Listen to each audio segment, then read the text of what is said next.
পড়তে ৮-৯ ঘন্টা পড়তে, তারপর কিভাবে মানে তোমার রিক্রিয়েশন, যখন আর পড়তে ভালো লাগতো না তখন কি করতে?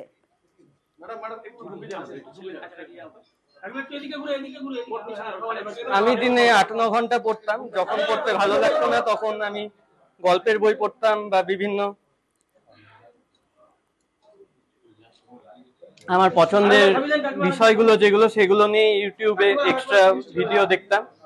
বিশেষ করে অঙ্ক বিষয়ক বিভিন্ন ভিডিও দেখতাম। এইভাবে আমি আমার প্রিপারেশন নিতাম। এইবার তোমার পথটা কোন দিকে এগোবে? কি হতে চাও? মা তোমায় মিষ্টি খাইয়ে দিচ্ছেন, মিষ্টি মুখ করিয়ে দিচ্ছেন।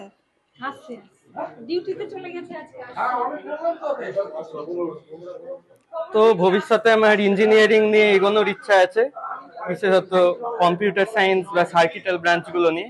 সেভাবেই আমি আমার প্রস্তুতি নিচ্ছি। সেই প্রিপারেশন তোমার শুরু হয়ে গেছে?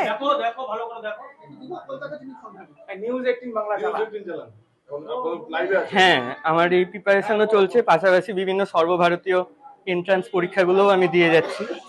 হ্যাঁ, আর তুমি বললে তুমি বই পড়তে, গল্পের বই পড়তে ভালোবাসো। তোমার প্রিয় লেখক বা কি ধরনের বই তুমি ভালোবাসো পড়তে?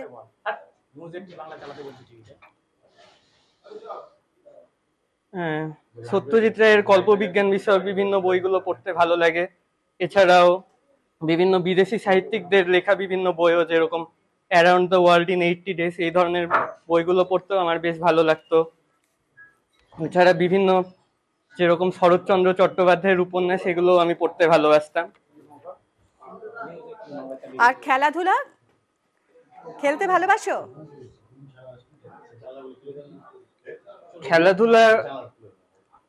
খেলাধুলা আমি দেখতাম, কিন্তু গত দু বছরে খেলাধুলা তেমন বিশেষ করা হয়নি।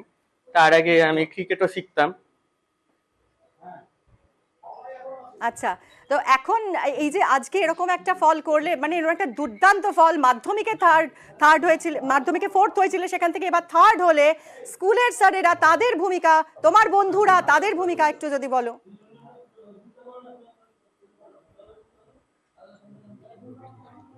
হ্যাঁ, এই রেজাল্টের পিছনে আমার স্কুলের প্রধান শিক্ষক মহারাজ, স্কুলের সমস্ত স্যার, আমার টিউশনের টিচার, প্রত্যেকেরই যথেষ্ট অবদান রয়েছে।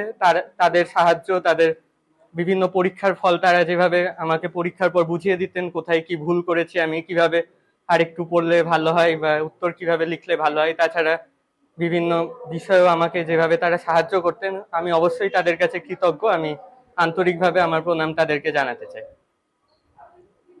বা তোমার কি মানে বাইরের কোচিং নিতে হতো? প্রাইভেট টিউটর ছিলেন তোমার?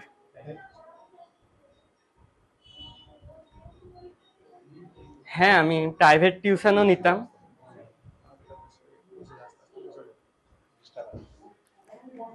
হ্যাঁ বলো।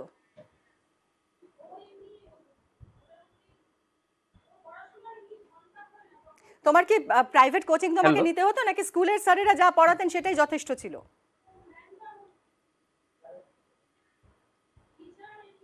স্কুলের স্যারেরা আমাকে বিভিন্নভাবে সাহায্য করেছেন। তারা অবশ্যই যথেষ্ট অবদান রাখেন। বিশেষ করে বিভিন্ন স্কুলের পরীক্ষার পর তারা আমাকে যেভাবে বুঝিয়ে দিতেন কোন কোন বিষয়গুলোতে আমাকে আরেকটু ভালো করতে হবে। এছাড়া প্রাইভেট টিচার বা কোচিংয়ের টিচার যারা ছিলেন তারাও আমাকে যথেষ্ট সাহায্য করেছেন আমার এই সাফল্যের পিছনে।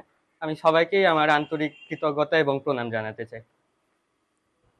আজকের দিনটা কিভাবে কাটাবে, এরকম একটা বিশেষ দিন জীবনের কিছু প্ল্যান আছে?